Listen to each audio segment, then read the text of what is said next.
Unutulgan tarixçi Molla Shakir, ataqlıq Uyghur şairi ve tarixçisi Molla Shakir miladiye 1805 yılı hazırki Aksu vilayetinin Üçturpan nahiyesinde doğulgan. O realizm edebiyatının 19. əsrdeki dağınıq vekillerinden biriydi.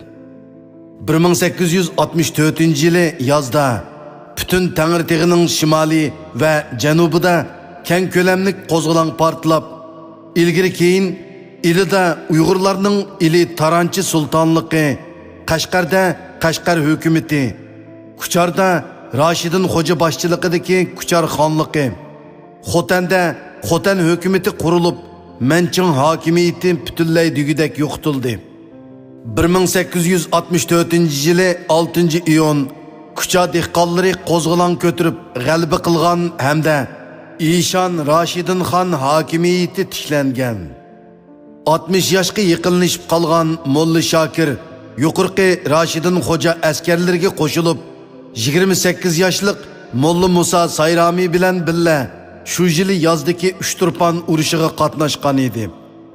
1864 yili 15 iyul Hamidin Xo'ja, Jamaliddin Xo'ja ve Xetib Xo'ja qatarlıq kucha qo'zg'olonchilarining g'arbga yurish qilg'uchi qismi Aqsuni egallabla tez suratda Uchturpanga qarab atlangan. Bu xil bo'ron chapqunliq milliy ozodlik ko'rishi 59 yoshga kirib qolgan bo'lsa-mu, butun vujudi bilan ilmga berilgan Molla Shakirni shiddatlik do'lqini ichiga elib kirgan. O Kuchar azatlık qo'shinlarining Uchturpanga yurish qilish qismlarining bosh qo'mondoni Mahmuddin Xo'ja ve uning 28 yoshlik bosh mirzisi Molla Musa Sayrami bilan birga Uchturpan urushiga qatnashgan. 18 iyuldan 28 iyulgacha 10 kech kunduz uzluksiz davom qilgan shiddatlik urushlarda qattiq mag'lub bo'lgan Mençin qo'shinlari Möljer tağının üstüde özleri partıltıp halak kıldı. Bu ahval 1765 yılımı bir qitim körülgen idi. Birak bu qitimki Uchturpan uruşu intayin dehşetlik bolgan bolup, xalqimizden 212 kişi şehit bolgan bolsumu, birak neçe ming düşmanını öldürüp, ahirki galbini kolga keltürgen.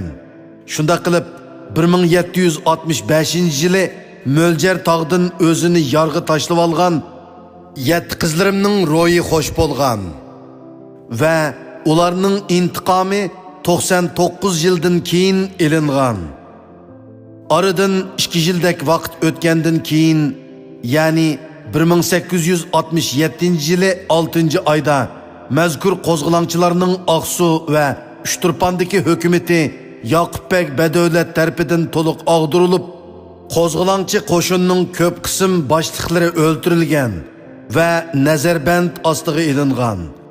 Molla Shakirga kelsak, 1864 yili yozda Uchturpan ozod qilingandan keyin Molla Shakir ve Molla Musa Sayramilar shimoldagi Tungan ve Qalmoq to'polonlarini tinchitib, sharqda Turpandan g'arbda Qashqar ve yakangichi bo'lgan Uyg'ur ziminlarini Kucha xonligining homiylig'i ostiga kirgizgan. 1865 yilning oxirlari Molla Shakirning salomatligi yaxshi bo'lmag'achqa harbiy sabtin chekinib, Uchturpandagi Soyutqa degan havosi sop joyda orom olgan. Bu jarayonda u o'lmas tarixiy asri Zafar nomini yezib chiqqan. 1866 yili 22 sentabr yakshanba dağınıq tarixçi ve şair Molla Shakir bir yıllık japolik tirishchanligi orqali Zafername namlıq əsrini Uchturpan Sovutqa sayligahida yezib bitirgan. U kitabida o'zining yeshi haqida uchur berib, 40 yildan beri ilm o'ginib, amr ma'ruf qilgan bo'lsa, 61 yoshida o'z yurtida g'arib musafir bo'lib, Soğutqı mazırda en ahirki hayatını ötküzgenlikini eniq aytqan. Buningdan qaraganda, olimning tug'ilgan vaqti 1805 yılı ekanlik ehtimoli eng kuchlik. 1870 yılı 27 noyabr, yani Hicriye 1287 yılı Ramzanның 5 günü Duşanbe dаңlıq tarixçi Molla Shakir vafot bo'lgan. Uyg'ur shoiri va dаңlıq tarixchisi Molla Shakir Zafername nomli dostoni bilan Uyg'ur adabiyoti sahnasidan cho'nqur o'rin olgan. Uning hayoti Aqsu va Uchturponda o'tgan bo'lib, hayoti haqida qo'limizda textcha yetarlik ma'lumot yo'q. Ammo uning Zafername dostoni o'zining baddiy va tarixiy qimmati bilan bizning qalbimizda mangu hayot. U taxminan 1805 yili Uchturponda tug'ilgan. 1864 yilgacha butun vujudi bilan ilm ma'rifatga berilgan. Shu yili 7-oydagi Uchturpon urushiga qatnashib, milliy mustaqillik kurashida alam mahoratini ishga solgan. Biroq 1865 yili kuzdan boshlab tan sog'sizligi tufaylidan istifa berib, Uchturpon Sovetga sayligohida orom ilib, toki vafot bo'lguncha shu yerda 4 yildak turib qolgan va shu mozorga dafn qilingan. Molla Shakir vafot bo'lgandan keyin u va uning qabrisi 111 yilgacha xalqning esidan ko'tarilib ketgan edi.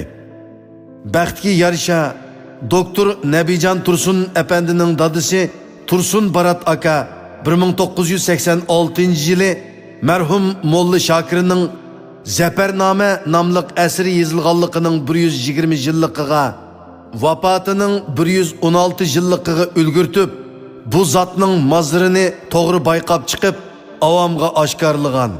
Bu vaqa Uyg'urlar orasida Mahmud Koshig'ari qabrisi bayqalgandan keyingi ikkinchi cho'ng hayajonliq manzirini paydo qilgan edi.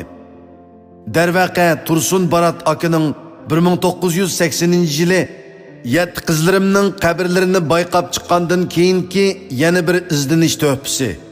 19-asrda Aqsu diyorida yashab, 1864 yildan 1865 yillar orasida Kusharda portlagan Mavloni Rashidin Xo'ja rahbarligidagi qo'zg'olonning butun Aqsu viloyati va boshqa joylarga yeyilishi haqida yozilgan tarixiy doston Zafarnomining avtori Molla Shakirning asli Uchturponda yashab, vafot bo'lib, Sovetga degan yerga dafn qilinganligi, Sovetga degan joydagi xalq ichida faqat bir molla kishining qabrisi deb qarilib kelingan hamda xili eg'ir vayronchilikka uchirgan bir mozorning Molla Shakirning qabrisi ekanligini xalq ichidagi turli pokitlik uchurlar, tarixiy shaxslar va mazar shayxlarining guvohlik berishlari hamda yozma manba uchurlari orqali isbotlab chiqib, Buloq jurnalida Molla Shakirning qabrisini bekitishga oid ilmiy tekshirish dokladini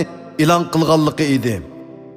Natijada 100 yildan ortiq egisiz qolgan bu qabrning haqiqiy egisi bekitilib, Uyg'ur klassik adabiyotidagi namoyandalarning biri Molla Shakirning qabrisi 1980-yillar va 2000-yillarda xalqning jumladan ziyolilarning Uchturpondagi ziyorat qiladigan muqaddas joyiga aylangan edi.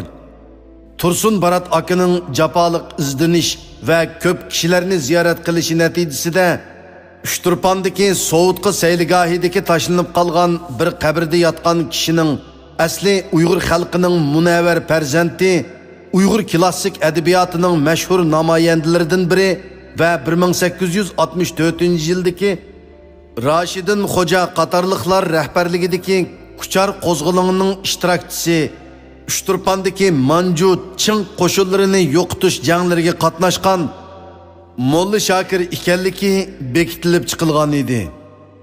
O'tgan asrning 80 va 90 yillarida Urumchida nashr qilingan Uyg'ur va turkiy xalqlar klassik adabiyoti va madaniyat meroslariga bag'ishlangan Nopozliq Buloq jurnali tahrir hay'ati o'zining 1986 yillik 18 sonida maxsus ilova yozib, Tursun Baratning Uyg'ur klassik adabiyatining mashhur namoyandalaridan biri.